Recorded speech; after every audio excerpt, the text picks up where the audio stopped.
چې د بل غلام د بل بچیا په زون خطو یې لیوانیا تس خبر یې پنجو پیا د اوپریدای اور کی مولی دلی دینا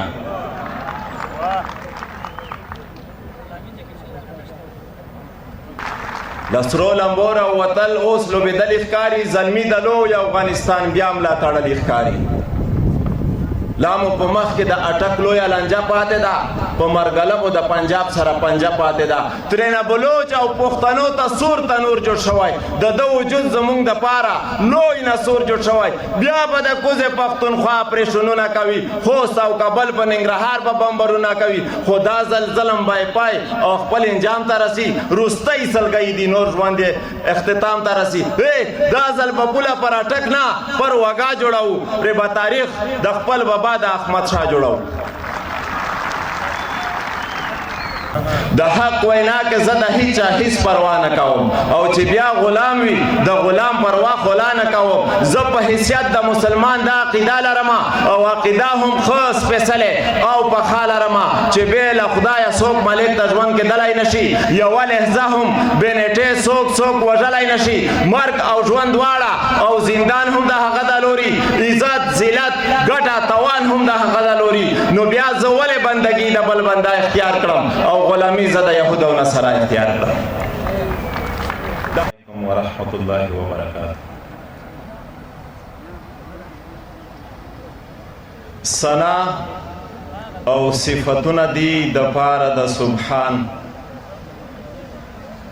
ثنا او صفتونه دي د پاره د سبحان درود او سلامونه به مونږ ووایو په جانان کرم یې په مونږ وکړو دومره لوی او لوی احسان چې رای خپل نیازبین کړلو سردار دو جهان لوی فضل او کرم چې په مونږ وکړو لوی صمد عطا یې کړلو مونږ لره خپل ښکلی محمد بشک لم یلد دی او هم دی ولم یولد ذات ته خدای احد دی په دې پوه کړو مونږ احمد د څو اشعار د میژه د وزیرستان په ژبه کې امید دی چې انشاءالله تاسو به پوه شئ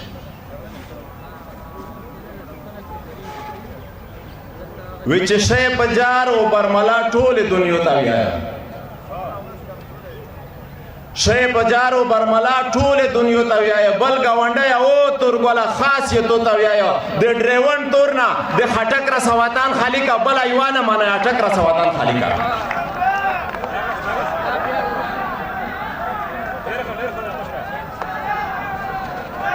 وی چې شی په جار او برملا ټولې دنیا ته ویایه بل ګاونډی او تورګله خاص یې تو ته ویایه د ډریون تور نه د خټک رسواتان خالیکه بل ایوانه مانه اټک رسواتان خالیکه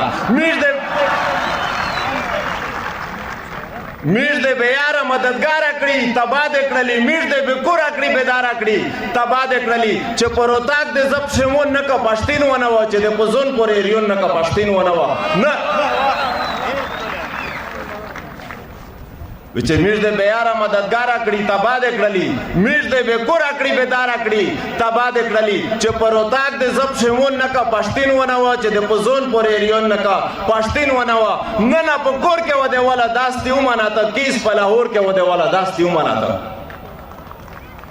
وی چې مولا بدموش بل لسول کې مولا بدموش بل لسول کې تورګله زون بو دې پول کې هاره خبره بو بتول کې مور دې بوریږي او پریدي روغلی دینا وی چې د بل غلام د بل بچیا په زون خطو یې لیوانیا تس خبر یې پنجو پیا د اوپریدای اور کی مولی دلی دینا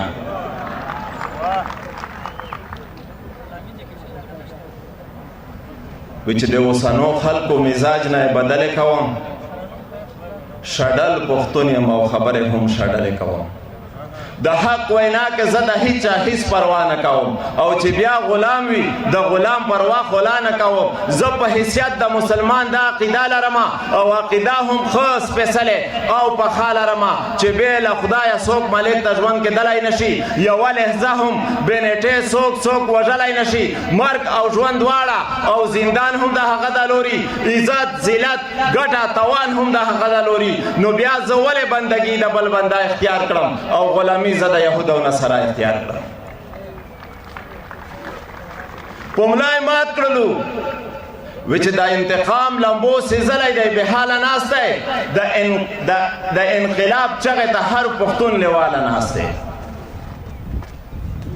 د انتقام لمبو سېزلی دی بې حاله ناست دی. د انقلاب چغې ته هر پښتون لیواله ناست دی. زخمی احساس په سترګو کې اور ښکاري، په دې نه پورته صبر نور ورته پیغور ښکاري. نه کور کلی سلامت، نه عزت پاتې شو، نه دبدبه د شملې، نه وحدت پاتې شو. د ده د لاسه در په در خاورې په سر ګرځي. نن غم ځپلی هر پښتون اوتر ګرځي. په ملا یې مات کړلو، تقسیم صوبې اسره یې کړلو، تارې راتاو کړلو، په موږ محاصره یې کړلو. په یو چا پیش ولې او بل په سیاست کې وژني، یو کور دننه او بل په اول خط کې وژني. موږ یې اوس بند د غلامۍ په زنځیرونو کړلو، په اجراتیانو یې بې خپو او بې لاسونو کړلو. موږ ته په موږ کې خلک ګوري چې خطا مو کړي پرې، عام چې خرڅ کړي و مو پلوري او انقا مو کړي پرې. خو خیر په ایجنټانو مو اوس نور خطا کولی نشي. زما تقدیر په تدبیرونو بدلولی نشي. د ستا زوال زما د لاسه اولیا ښودلی او انور شاه په خپل کتاب کې ښه صفا ښودلی. ته خو غلام یې، ستا اقا هم رانه نه دی وړی، قسم په خدای تندی روغ چا هم رانه نه دی وړی. په یوه تکبیر سره د ټوله معامله ختمه ده.